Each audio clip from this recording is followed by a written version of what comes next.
Is the alien of Armando Zurbaran one of the most important in history? Certainly one of the most detailed. Rather than just being on board a vehicle under duress and strapped to a table before being later, Zurbaran's encounter would stretch over multiple and would see him experience life on board the spacecraft in the extraterrestrial crew members would.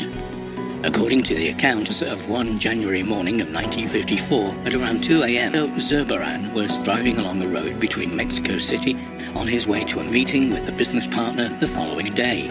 If he drove through the night, he would arrive at his destination just before. As he was making his way along the winding roadways, he saw an intense tiredness. In fact, more than feeling tired, he felt as though he was slipping into a severe state of lethargy.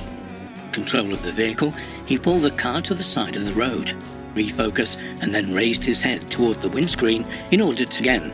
However, there in front of him was a scene he could. A short distance from his car was a brilliantly lit object. Even more alarming, several strange men, each wearing overall-type clothing, were standing on the road outside the object. His car, watching the scene in front of him. Then, without recalling, suddenly outside of the car and walking towards the glowing craft. Each side were the strange men, seemingly guiding him to the object onto. As he looked around inside the futuristic vehicle, he out a question, asking why they had chosen to take him. One of them answered. He was told that he was neither the first nor the last person to be taken from Earth for testing, adding them to choose the best people to transmit their message to the wider.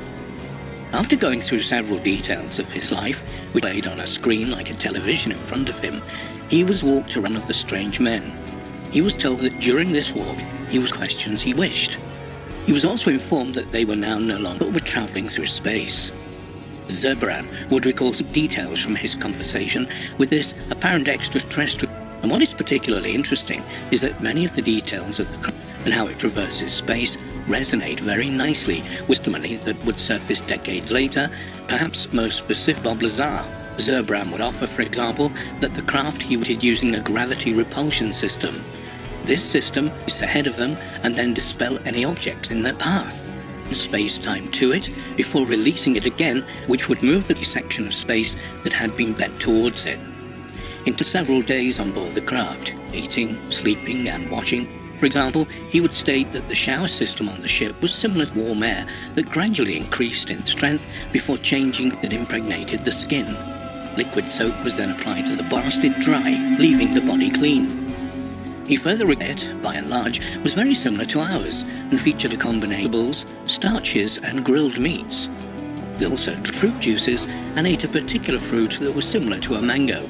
What is perhaps interesting about this last detail is that some researchers, most prominently Timothy Could, have asserted that many UFO extraterrestrials examining and taking samples of many, particularly fruit processing ones. Might the fact that fruit are so heavily in their diet be the reason for this? Another detail offered by Zurbaran was that the provisions for the crew through telepathy. Essentially, they would think what they recall. Once more, this had the echoes of the legendary ancient Egyptian creator god, who was said to have imagined the world, and he did so from a winged chair. Might there be some kind of advanced technology that changed thoughts into visions? We should also keep in mind some of the recent physics that revolves around the notion of particles not physical until a person physically observes them. There were, however, more mind-blowing revelations. They would speak to an ideology of collaboration over competition. This has led to years of utopia in their society. Of more interest due to the teachings of the beloved number 9, or the Master. Interesting about this mentioning of a beloved number 9 is that during experiments of the United States government under Project Penguin, they contact with an otherworldly entity from the reaches of the cosmos, the 9, who was an eternal presence that watched over you. Was this the same entity as the beloved number 9 that does spoke of? Following the several days he spent in space and was returned to his car at the roadside. To his disbelief whatsoever had passed on Earth. Unsure what to do, he would go to his pre-planned business meeting, which went ahead as if nothing had taken place, which of course to everyone else it hadn't. A second incident occurred 15 years later in 1916 outside of Mexico City. According to the account, observed the roadside in order to give a ride to a hitchhiker. His individual revealed himself to be one of the crew members from his encounter previously. Unfortunately, that is all that is known, with no other details on record. It is an encounter that was clearly instigated by the extraterrestrials themselves, an example of pre-planned, targeted intervention. With how many other times these meetings have taken place, meetings simply not recall. There are several intriguing details take away from the encounters of Armando Zurbaran, not purposely targeted by these otherworldly beings, whether he meant the alien's message, other than speaking of his encounter, of course. It is perhaps some of the details left out of the account that lose credibility. There was no mention of his abductor's home planet at a time when many alleged abductees were claiming contact with being Mars. He also made no effort to cash in on his encounter, specifically the alleged messages from these aliens, something he would have done. Might we assume that many others like Armando have been targeted and abducted by these same extraterrestrials? We should also note that the extraterrestrials in this account are decidedly and not at all like the grey alien entities that would feature so prominently in abduction cases of the 1970 onwards. But then, as many researchers, investigators and whistleblowers have put multiple races of alien beings are visiting Earth and have been doing for. And what should we make of the mention of a master entity? At the time of Zurbaran's encounter, knowledge of the project experiments, much less what was revealed in them, was not. Might these extraterrestrials living in a utopia under the gun be attempted to bestow similar values onto humanity, and then subsequent interactions of the abductee following that? So contemplate, if we accept that these human-like extraterrestrials are different civilizations altogether, whether there's a long in place, one that has been raging for thousands of years, and that's, or even the souls of humanity. The legends of good versus even angel versus demon perhaps take on a new meaning when the terrestrial presence in mind. Could it really be that humanity's battle that has been fought for longer than we can imagine, with ourselves for reasons even we can't fully understand or appreciate? Some war being written off as legends and tales of heaven and hell to the devil. Indeed, it just might prove to be the case under Zurbaran, and ones like this are of much more importance than UFO researchers might realize. They might not only have the UFO and alien question, but could also reveal a fuller picture of our present and the true nature of our collective reality. What makes the alien abduction of Erwin Law particular is the number of details that are usually found in paranormal cases and poltergeist activity. At the same time, it is head of an organized abduction program that sees a person perhaps abducted during their lifetime, and one that uses alien implant device and seemingly target those they choose to abduct. March the 9th, 1993, at a little after midnight, Erwin and his wife in their home in northern Germany when he awoke due to a suck in his lower spine.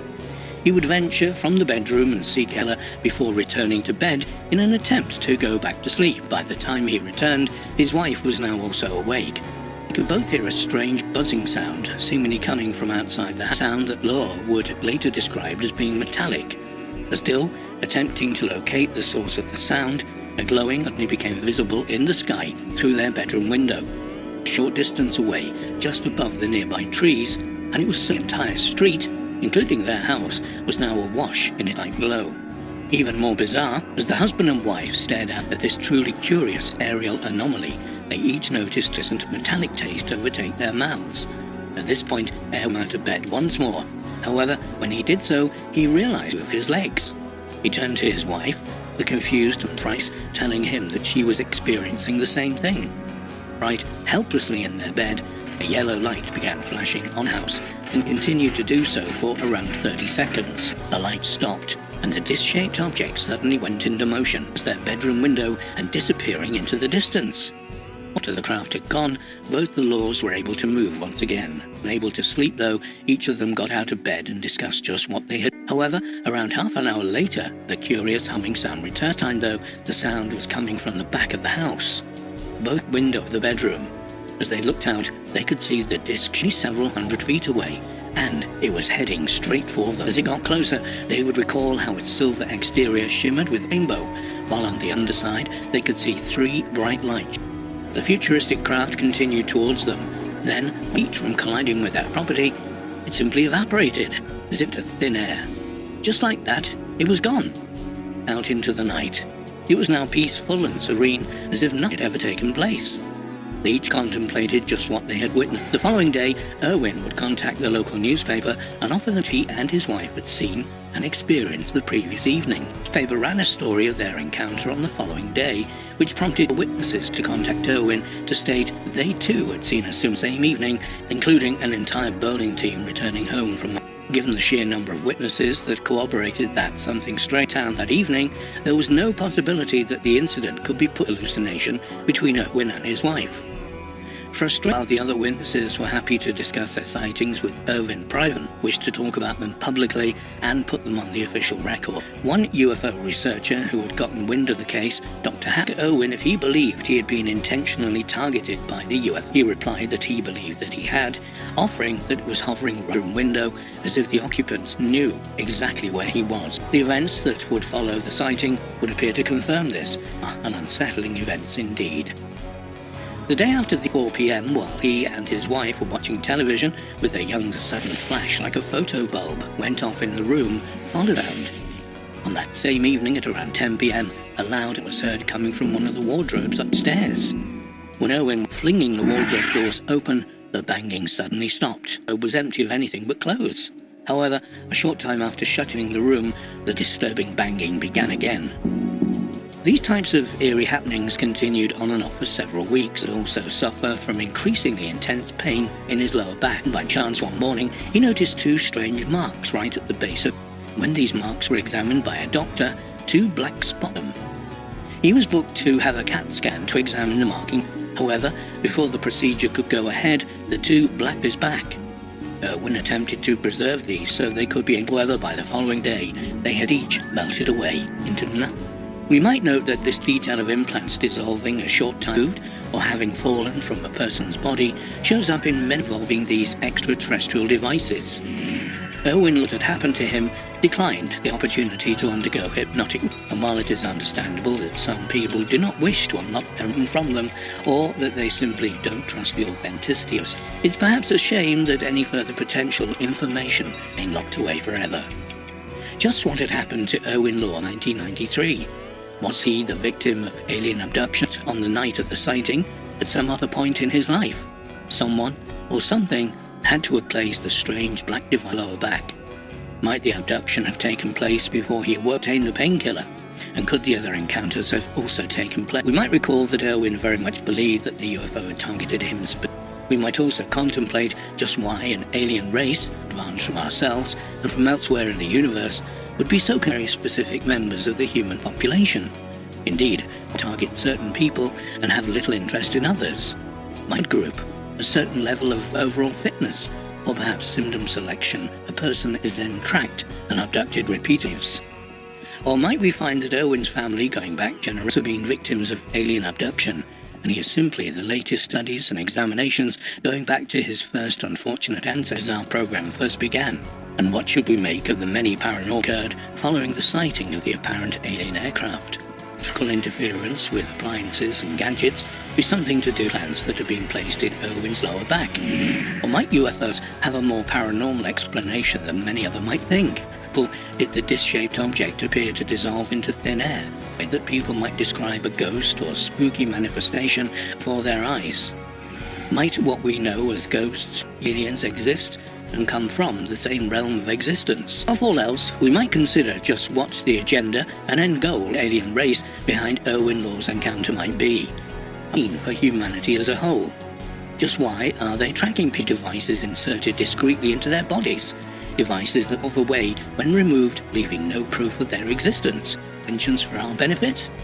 Or might we find the agenda to be violent, a discovery we are perhaps in danger of making all if we fail to understand and decipher encounters such as Irwin Law and others like this that continue to happen today?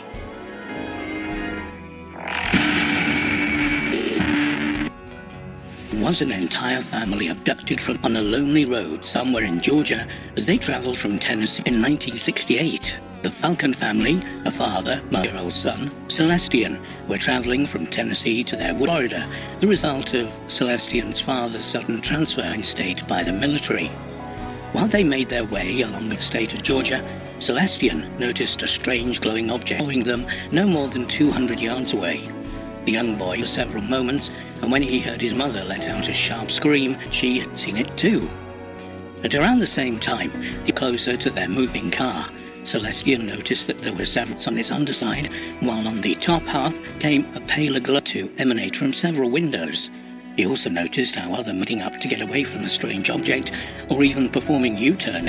All, that is, except one vehicle which came to stop at the distance away. As Celestian watched this car, he noticed his own vehicle had suddenly cut out, and they came to a stop a short distance. He noticed his father looking in the rearview mirror, watching both now hovering a short distance away, and the other motorist behind them. His father reached for his gun from inside the glove box and opened the car door. The instant his father stepped foot outside the vehicle, the object moved to directly over him. His father rushed back inside the car to start the engine several times, all of which failed.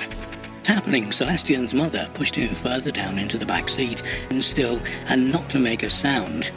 Even from where he could still see clearly out of the backseat window of the vehicle.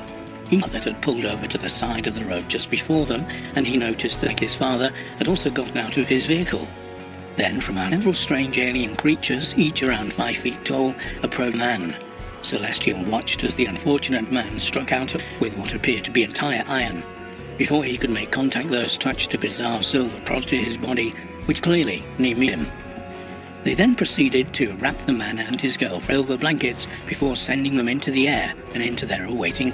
As he watched the scene unfold a short distance away, a brightness shined down on their own car. A moment later, the car door's bizarre-looking hand reached inside. At this point, Celestian, when he awoke, he appeared to be inside the spacecraft, and had more been separated from his family, who remained together in another part. He could still hear his mother screaming hysterically. The next, a reptilian-like alien was carrying him down a set of stairs at a room. This one had large windows on one side and a table in the middle. When he managed to glance out of the window, they had been driving on outside. When he cast his eyes, however, he was met with a particularly grim sight. Again, including beneath the windows, he could see row upon row of human fetuses. There were also several doorways that led to the room. For reasons he couldn't understand, he knew these rooms like walk-in refrigerators. He noticed his brought into this room. His mother, still very much hysterical, the table, and a large silver needle was used to inject her. He fell calm. Before Celestian could see anything else, the room by the reptilian creature, and through one of the waiting doorways. As he entered this room, he squinted his eyes at how bright it was, out more reptilian creatures that were seemingly engaged in activity panel. However, it is what he could hear that was a young boy. He could hear a woman scream in a room next door to him, as well as the shouts of a man pleading for help, saying, "We're being attacked." As this was happening, Celestian noticed the two greats had entered the room. Bizarrely, each was wearing a NASA suit, complete with helmets on their heads.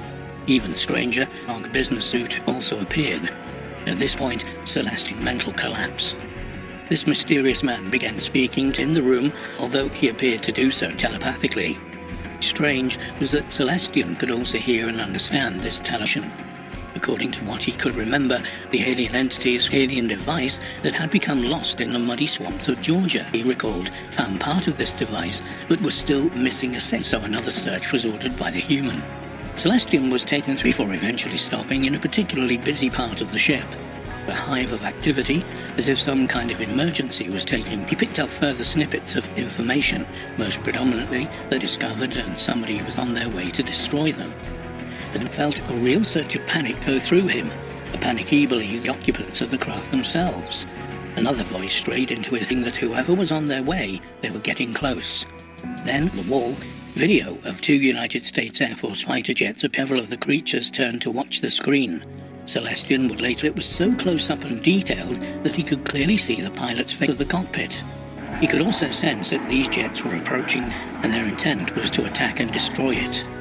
Activity around the young boy, who simply stood in the room watching what was taking place. While snippets of telepathic communication between the alien entity. They planned to travel back in time by 40 minutes. The radar had picked them up, and so avoid the ensuing confrontation. Suddenly, one of the entities picked up Celestian and strapped him to a... He must have been administered some kind of injection as he blacked her. When he awoke, a human in the suit was standing over. His family were being led back to their car. Although he wasn't suppression that several experiments had been performed on him while he was in consciousness. As they sat in the car, his parents appeared in a trance-like state. Things remained calm for several moments, but father appeared to snap back to the moment. His mother immediately urging her husband to step on the gas and get them out of there. As Celestial looked out of the rear window, he could see the object and disappear into the sky. As the years went, parents would refuse to speak about the night in question or to even acknowledge it. However, strange incidents would continue around the family home. The sudden appearance of grey alien entities that would appear in Celestial the night as if they had walked right through the bedroom wall. Countess, his parents would often awaken in a similar trance state, led back to their car following their abduction. And on one occasion, he even claimed to have seen a bizarre object hovering over the top of their home. Here, that Celestium was the target of repeat alien abductions for that initial encounter on a lonely Georgia highway. Family alien abduction is true, it gives us plenty to consider. A systematic and planned abduction program is taking place for reasons. And what's more, there appears to be a human presence to these abductions. Even more remarkable, these alien entities that feature both alien creatures have the apparent ability to travel back in time. How many occasions might this have happened? And might this explain why these are there 1 minute and gone the next? Above all else, though, what is the end goal of these apparent systematic abductions? The benefit or the detriment of humanity? Did a woman's abduction at the hands of invisible aliens in France in 1950 literally? An encounter known as the Black Hands case, one of the most thought-provoking and perplexing accounts connected to alien record. It is also one that is unique and an encounter to other claims of extraterrestrial interaction, both and in the modern era. According to the account, at around 4 p.m. 1950, an unnamed woman was near the River Bar in France when she noticed a bright light, similar to us across the sky. She continued to watch this bizarre aerial and came to a sudden stop. It remained motionless for several, rising into the sky, stopping and remaining still once more, and giving off a slight flash. The object disappeared high into the air. With as perplexed and intrigued as she was, the woman put the incident out of her mind. That is, until the following afternoon along the river once more, she witnessed a similar light moving over exactly as she had done the previous afternoon. This time, though, much closer to the woman. In fact, the light came so close, enveloped her completely. Then, things turned even strangely more ominous. To her shock and belief, the woman watched gloved hands emerged out of the light and reached towards her. They had a yellow tint to them and were seemingly very strong. They were as if ready to catch something thrown towards them. Watched them, and for reasons she didn't understand, she began walking light. Almost as soon as she did so, the hands, with no reached out and took hold of either side of her head. And what's more, violently squeezing hard on each side and shaking her head, her entire body in a jerking motion. At one point, her head, and she felt it strike an invisible torso, but one that appeared as opposed to flesh and bone. At the same time, she could feel it turning increasingly cold as the squeezing on her head began. The fingers, which felt particularly cold and unhuman-like, cupped nostrils and mouth. She struggled to breathe and began to panic. Then she felt something akin to a lightning bolt run through her knee. She began to swing back and forth, and she got the impression that carrying her somewhere. The arms at the hands were seemingly remained invisible to her, but she could almost definitely feel them again. It was at this point that the distraught woman began to hear a small laugh, that while it sounded as though it was coming from a relative distance, it came from her invisible attacker. Without warning, stop. A moment later, she felt a blow to her back to have come from an invisible knee. So hard was the blow that the ground, where a pressurized force immediately settled on her and down flat. After a moment or two, she was moving around, dragged along the ground. This continued for several moments before once more. After several seconds, she heard a voice. It said, "There she is, we got her." Another voice report was too muffled and too far away for her to make out what it had said. To contemplate anything else, she found herself being dragged along the ground. This went on for some time, causing her to panic again. She thought she was about to lose consciousness. The dragging stopped. Visible grip, and found herself laying alone in the middle of a field. She checked her purse and found that all of her money was still there. It was not the reason for this obscure attack. She then got to hush herself down and quickly scanned her surroundings, fully expecting who had dragged her here to be watching her. However, there was no, and she was completely alone. Or at least she thought so. She was beginning to think that her bizarre ordeal was over. She noticed grass in front of her pressed down, as if an invisible foot. She braced herself, expecting an invisible grip to seize her. Nothing else happened, and all she could hear or feel was the wind. She looked down at herself and realized that she had cuts and scratched legs, while she could feel what appeared to be a burning sensation on her. What's more, all of her muscles ached, and she had a bitter red mouth. As she looked around, she noted a light in one of the... She started out towards it. However, after taking only a blinding white light flashed before her eyes. She wasn't sure. She had the impression that something had just taken off from the ground nearby into the air with great speed. Now extremely frightened and confused, made her way straight home. She would later report the encounter to police. A search of the field where she had found herself revealed stalks on the ground, and several of the trees had suffered considerable damage. Despite these findings, there was no satisfactory explanation of what had happened to the anonymous woman, and the case remains unresolved. Just what might have happened that evening? There are several possibilities. Might it be that this unfortunate woman was the victim of an abduction? If this is the case, why wasn't she taken on board craft like many others who make such claims? And if aliens are an unsettling attack, for what purpose was it carried out? No experiments or communication took place. In fact, the whole evolved around the testing of some kind of technology that allowed something the ability to physically take control of someone from far away. Might we consider then that her tormentors, who near the River Loire, were not of an extraterrestrial nature, but we might recall that the witness heard somebody speaking in her knitting that we got her.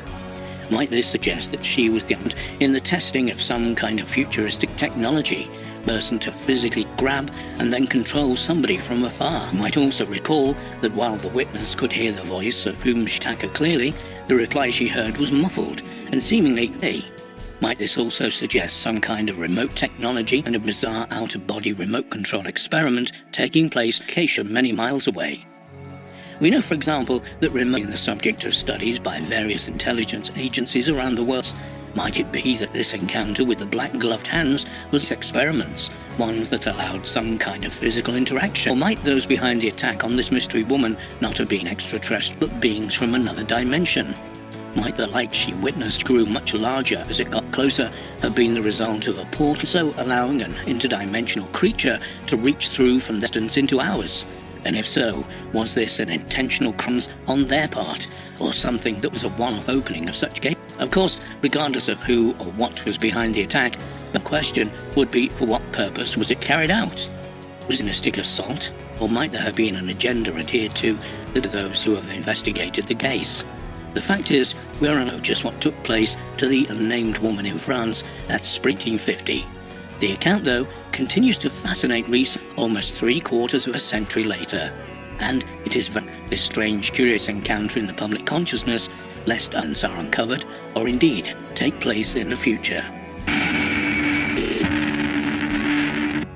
Though Valley is no stranger to UFOs, there's been quite a large reported over the last 20 years. Strange balls of light and angular crafts have been sighted. Though a thorough investigation held numerous times, these mysterious objects remain unexplained. As you'll discover, those who have witnessed UFOs may go on to have unusual encounters. Nobody knows for sure what things were doing in the area of a local school. It's almost surprising to gauge with Susan, even though they all came more or less eye to eye. For Susan, her life has changed dramatically, as you can imagine, not to dismiss such stories of UFOs and their occupants so easily. It's curious, she recalls how scared she was and hopes never with these beings ever again.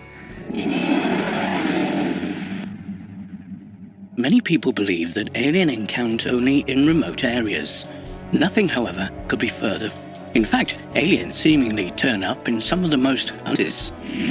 For example, the following incident took place in the front courtyard of an elementary school in the mid-Atlantic suburb of Los Angeles. It also involves one of the most extensive descriptions of alien beings researchers gated, which all started with the UFO sighting a few years. The witness, Suzanne D., worked as an art designer where her encounter took place. Suzanne was attending North University, earning a bachelor's degree. She lived with her mother in Illinois in Southern California. Actually, her ordeal dramatic UFO sighting near her home in the San Fernando Valley. Interesting about this sighting is that the UFO was seen hovering over the Lockheed and Hughes aircraft installations and the Van Nuys Air Base. It was a summer night in 1980 when Suzanne witnessed a triangular formation of lights hovering in the sky. Suzanne is a trained observer with an acute eye for detailable memory. Because of this, she's able to fully describe her. As she says in her own words, "It was a beautiful night, then it was very warm. I was standing there looking out and I realized it looked normal. I'm looking at the moon and I'm thinking, that's not, it's all orange over there. It's 2 o'clock in the morning and it's orange." Oh, I was looking at it and I realized that what I was looking at was these three objects. There was one really big object and two small either side of it and above it. As Suzanne studied the saw that they hovered below the horizon of the mountains. She estimates to be about 10 miles, but like many UFO witnesses, she estimating the size of the objects. The objects in the middle, with ones on either side, appeared to be about 1/3 of its size. What the objects looked like, she replied, sort of a saucer shape. It was flat, and they appeared to be rounded, but they were so far away beneath them, I couldn't see under them. I was seeing more of a profile, elliptical. Suzanne concluded that she was seeing three, as she says, they were hovering on either side of it, above it, sort of a triangle. The big one was lower, and it was at the bottom. She said, I sat there and watched them for a couple of minutes, moving. All the orange glow in the night sky was coming off them. Objects didn't appear orange. They appeared shiny, maybe metallic. This orange glow was around them. It was lighting up the whole area around, like streetlights glow. That's what it was like. But it was orange, and literally could not believe her own eyes, and ran inside to get her friend, dragged them out, pointing to the sky. Do you see that? She asked. Adlai Fredrickson remembers the incident well. Many UFOs have noticed a high number of UFO sightings around high technologies, and that is certainly true in this case. After the sight, thought there would be many future encounters. However, in Suzanne, it wasn't long before she had a truly incredible encounter, a flirtation with two Grey-type alien beings. And this in the most unlikely place imaginable, right in front of the tree school. One evening in 1980, about 3 years for UFO sighting, she decided to take a walk with her dog around. She had no idea that she was about to walk into the single most experience of her entire life. Here's Suzanne vividly what it's like to have a close-up encounter with extraterrestrials. College, and my girlfriend and I did art projects together. We had this we were working on. We were collecting shopping trolleys that you find street corners. Lonely shopping trolleys with nobody to push them around. But he collected 2 or 3, and we were going to make this great art. We thought it was really esoteric, so we had these shopping. One night I was driving home. It must have been about 11:30. It was quiet and very little activity out on the streets. I don't know why it didn't occur to me to just stop and put it in my... For some reason I thought, well, I'll drive home and I'll take Sarah and I'll go and get the shopping trolley and then put it in my car. The shopping trolley was down on the corner of Strathern and Amerstoy. It's in front of Stagg Street Elementary School and Strathern Run. So for some reason I decided that I should take my car home and the shopping cart and bring it home. Looking back at it, it would have made sense just to stop and put the shopping cart in my car. And I had a station wagon, so the trolley would have easily gone into the back. I called in home and got the dog and went for a walk, and we went to... I was walking in a circular route. I went up my street, down Strathern to Amerstoy, picked up the shopping cart and was to Stagg. As I'm going down Amerstoy, I had to go. I was being careful not to attract too much attention. I guess they look a little suspicious. There aren't lots of houses almost inside because of the school, so I thought it would be very past the school. So I'm making my way past the school, the front of the school gates where the administration block was. There, theatre, and the administration area and the kindergarten, school frontage, and right in front of the theatre. There's a big area with a flagpole. So I'm coming past there, and I'm thinking I'm not going to be seen by anybody. Then I looked to my right and realized what I thought at first were people. I thought there were just 2 people. At this time, the school's on my right, and I was on the footpath. It was at this point that Suzanne first began to realize that something was happening. She could understand 2 people standing in front of the school. She looked at them. She noticed immediately that something was horribly wrong. People looked. At first she thought they were children and didn't pay too much, but as they got closer, she realized that there was no way they could be. They looked much too different. Suzanne continues. As I looked at them, I started to notice they were kind of strange. These dark green jumpsuits. They had really big heads, and they were like my height, about 5'4", but I wasn't their presence until they turned to look at me. They turned similar from each other and both towards me without moving their feet, hovered and turned. At this point, investigators asked exactly what the two figures looked like, with all the details she could remember. He proceeded to give one of the clearest and most complete descriptions they'd. In Suzanne's own words, okay, the heads were abnormally large, like twice the size of a human head, but grossly exaggerated. They didn't really seem to have any ears, and they seemed to have some slight indication of a mouth. I don't really remember seeing whites in their eyes, and just really big dark eyes, big almond eyes. The heads were where they had a big crease in their head, like two lobes. It was lobes of their brains sticking out. Their arms were just hanging. It seemed like they had hands, and their skin was all just pale white, like they could have been dead. They were so white. Had been human, they would have been dead. I don't remember seeing their jumpsuits were all this dark olive green colour, and it came on collar around their necks, and it was just very plain, like anything. At the point when they turned to face me, I was paralyzed. We see each other, and as I keep walking, at the point to which of them they were both standing facing me, and at that point I really normal. They probably weren't human. They didn't look like humans. Investigators asked Suzanne if the figure had been children wearing Halloween masks, but she denied this possibility. Says, no, I didn't really think they were children in masks. They were children unless they were maybe boys. They couldn't have been girls unless they were totally flat-chested. It would have been an elaborate costume, identical. And they were in the spotlights where I could see them, so whatever was on their clothing all just kind of blended into the colour because the light was coming from over their shoulders. Detail in their clothes. It was mostly silhouette, but it was pretty easy to see their eyes and the shape of their head. As Suzanne walked along the sidewalk, she approached to within 20 feet.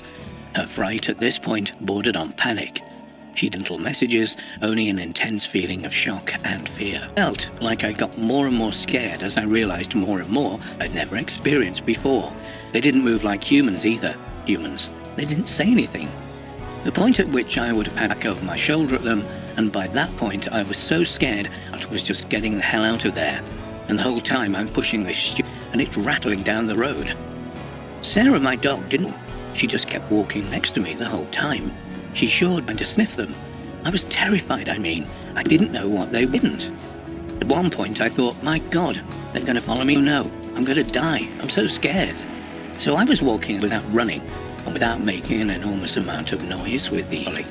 Once I got out of the light, and a little way down the road, bushes, I ditched the shopping trolley in the bushes, and just what to do was get out of there, without running, without being obviously frightened. I didn't run. I walked as fast as I could straight home without looking. I felt that they were right behind me the whole time, but I didn't look. Suzanne's encounter with extraterrestrials, although extremely frightening, totally benign. They never hurt her, followed her, or made actions. Her fear was based solely on her own shock. It's totally out of her normal experience. In fact, the shock of sight that Suzanne says it was like being woken up when you're awake. At the time of the encounter, Suzanne had no idea what she was seeing. Thing about UFOs, and her knowledge of the subject was limited, sighting. Yet her description of the alien beings matches the other witnesses, detail for detail. The large bald head, short stature, the white skin, the large almond eyes, the visible ears, nose and mouth, the greenish jumpsuits, identical appearance. All of these details corroborate exactly to which Suzanne knew nothing. In fact, Suzanne's simply unique experience. It bewildered her to such an extent that she about it for several years. One detail that absolutely was the way the figures moved in perfect unison. This detected over and over again by other witnesses. The alien abductor Bud Hopkins had written a book entitled Intruders, several cases that involve the simultaneous leaning, blinking of alien creatures. It's as if they are so telepathic, predict each other's movements. Still another detail that adds to her account is how it began. Suzanne had the total odds to delay the picking up of her shopping cart until she could return home. Her hindsight showed her how illogical this is. Suzanne, of course, had no idea that many other people encountered the same way. Preludes to many missing time abductions include bizarre impulses to drive or walk to certain areas. Suzanne had no idea how close she was to having a full-blown coma. As far as she knows, she didn't have any missing time. She hadn't the incident, nor has she found any mysterious scars on her body. An abduction-type experience. She does admit, however, that her experience was more extensive than she can remember the exact time she left her home, nor the exact. However, if she did have missing time, she has no diagnosis and dredge up memories of an experience that was already consisting. One detail that made Suzanne doubt she saw was the lack of a UFO. It wasn't until much later than connected her previous UFO sighting to the concept of extra, simply because there was no craft associated with this encounter. He does admit, however, that it would have been quite easy for a large craft to have a closed playground at the school. It may seem incredible that her is in front of an elementary school in a crowded suburb. However, researchers will tell you this is not at all unusual. Investigated several other encounters that have taken place in the including hotels, condominiums, on freeways, hospital rooms. It seems that the aliens have reached such a high level that they can easily elude detection. In fact, less than two, an entire family experienced a dramatic series of UFO that started with simple sightings of star-like objects darting about and became dramatic bedroom visitations by grey type. It culminated in at least 4 abductions, complete with bizarre baby presentation aboard an alien craft. All this, of course, to a densely crowded suburb in the San Fernando Valley. Agencies of the United States government use reverse engineering to contact extraterrestrial beings elsewhere in the universe. This apparent communication attempt result in a top-secret, even more advanced technology be gifted to the American government. Apparently leaked intelligence documents, that is exactly what, according to the allegedly leaked documents in 1952, to the recovery of several crashed UFOs in the late 1940s, 50s, an unofficial consortium made up of members of the CSA was put together. They would operate under the codename, and their purpose, as well as learning how to reverse engineer this alien, was to do so with the aim of making contact with aliens themselves. This they managed, and after identifying a suspicious goods, they used this advanced device to send out a secret transmission. Surprisingly, even to them, they would receive an almost immediate. It is claimed that as a result of this transmission was 2 set meetings between President Eisenhower and representatives from alien races. This meeting was said to have taken place on the 20th, 1954, at Edwards Air Force Base in California. What is worth noting is that on that evening, Eisenhower did, in fact, causing temporary rumors that he had died. When the White House, they assured the public that the president had required emergency dental. He was recovering. It is said that rather than recovering from death, Eisenhower was in talks with a race of extraterrestrials called, or as they are tagged in the report, the Blues, in an airbase. They would offer technology that was advanced around enabling the United States to move away from fossil fuels and towards cleanly friendly energy. Whatever the finer details of the discussion, deal was reached.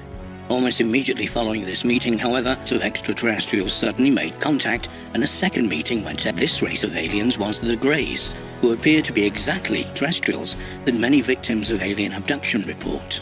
Occasion and arrival of this second group of aliens was not a complete hour, and those involved with the project, according to the Blues, had warned them of their presence, claiming they had a formidable edge of the solar system. What's more, this fleet kept her surveillance and was locked into the planet's orbit. They brought technology to the Americans, and in return they asked for free. Essentially, they could abduct them and perform experimenting. Following these procedures, they would wipe their memories clean to where they were taken from. What's more, a full list of abductees provided to the government, and only a very limited number of people would be taken. Perhaps unbelievably, a deal was made, and an abundance of found its way into the hands of American scientists under various intelligence agencies. There have been some suggestions that this only for the technology itself, but to prevent a similar deal from Cold War nemesis, the Soviet Union. If these claim, it is not that much of a stretch of the imagination to think that Eisenhower was necessary to come to a seemingly drastic arrangement in order to keep out of the hands of those on the other side of the Iron Curtain. The reason for the need to experiment with humans was their need to understand. This was so they could create an alien-human hybrid to the problem of their own degraded DNA. Part of this deal was to use female members of the population as unwitting incubated entities. Incidentally, many researchers into the alien abduction have independently come to similar conclusions, that in these harrowing encounters is to create just such an alien. However, unlike the details of the deal allegedly 54, the real goal of these extraterrestrial visitors colonize the planet with these alien-human hybrids, discreetly, population even being aware of it. It might be worth our while examining such a case where it appears an unfortunate woman from California with alien creatures in just such a way. In 1988, Kim Carlsberg, who later discovered she was a repeat abductor, a bizarre craft over the Pacific coast.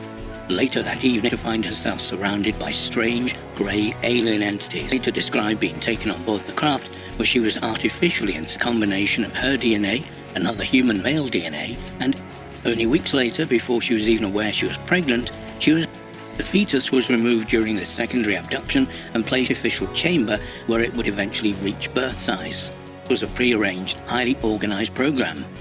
Her claim identical to the objectives laid out by the Greys in Project SIG. While many people believe this program is far from the benefit of humanity, Carlsberg's belief that if the aliens desire to integrate the hybrids, help save it. A similar encounter to Carlsberg unfolded in Las Vegas in 1987. Brett Olden and his pregnant Swanson claimed to have been abducted from their bedroom by grey alien on board a bizarre spacecraft. They performed several experiments, the precise removal of Diane's unborn baby. The following medical advice, she realized something was wrong. Doctor perplexed as the surgical precision that the fetus had been removed from Stranger. 3 years later, Brett would claim to have been abducted once more. This time, however, he was taken to what he believed human hybrid, who carried with her a young girl, who also appeared. Although he didn't know why, he knew that this young girl was a child that had been removed from her mother before she had been born. Was this yet another abduction that was a consequence of that alleged top that would result in Project Sigma? Is it further proof that suggestions of secret deals with alien races for technology might be closer to reality than any of us would ever wish to imagine? Although several further conditions stipulated by the Greys had been struck. They would stress, for example, that the United States government revealed that a deal had been made, nor should they even acknowledge that. They would further insist on no interference whatsoever in their program. They even be questioned on any aspect of it. The Greys also underground bases to be built by the United States with advance they would provide to them. Needless to say, these bases would feature, and they would feature both United States military personnel and presence. Although figures vary depending on what source you claim, that there could be as many as 30 of these subterranean facilities around today. Ultimately, and although they were only rumors, the grey aliens began to stray from the rules of the deal as the decade.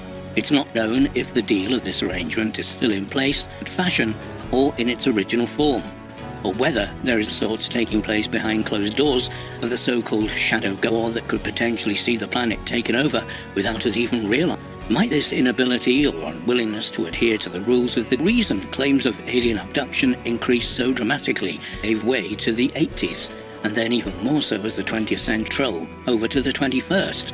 Might this group of seemingly alien entities that we refer to as the Greys have assumed control? Could it be that this assumed control through the insert human hybrids into our society has already begun? Might be too late. One of the most persistent UFO crash is that the United States military did an alien vehicle that day in New Mexico in 1947. What's more, they systematically reverse-engineered it behind closed doors for presenting these advancements to the American public as the latest in the technological revolution of our modern age. The small business based in Cranford, New Jersey, named the American Jack Schulman, burst into the public spotlight in December 11, when he claimed to have proof that technology from the Roswell had indeed been secretly reverse-engineered under the watchful eye of the military. According to Schulman, the military would discreetly technology to various American companies who would then reverse-engineer ways before they would patent it as scientific breakthroughs, fields and industries. And while these developments would be offered to them in the form of the latest television, computer or phones, the military would have first access to this cutting-edge technology, reserve the right to keep anything they saw fit for their exclusive.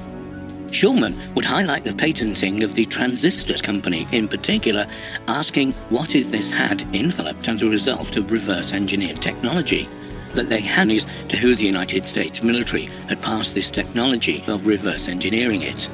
Ultimately, Schulman claimed to back up what he was suggesting in the form of a leaked handbook that has the lap shopkeeper's notebook. He wouldn't initially come into possession of the documents, although it would later come to light an article for Atlantis Rising by John Kettler that he had to it by the widow of a man named Jeff Proskauer. that this notebook of documents offered a detailed account of the Roswell as what exactly was found and where it was taken. Schulman, the American computer company, would spend hundreds of thousands of experts in an effort to have the documents validated. One mentioned in these files, according to Schulman, was indeed Bell Labs, specifically their invention of the transistor.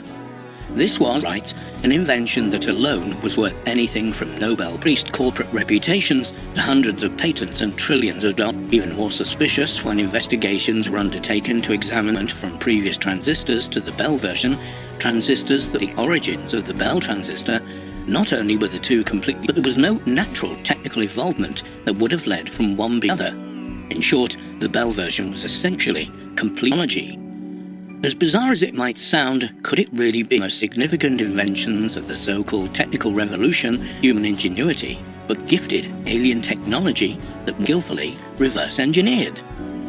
In light of Schulman's time examining some of the statements of Philip Corso, who after Roswell would claim he was tasked with untraceably technology to such huge companies as Bell Labs, IBM, as far back as the early 1960s.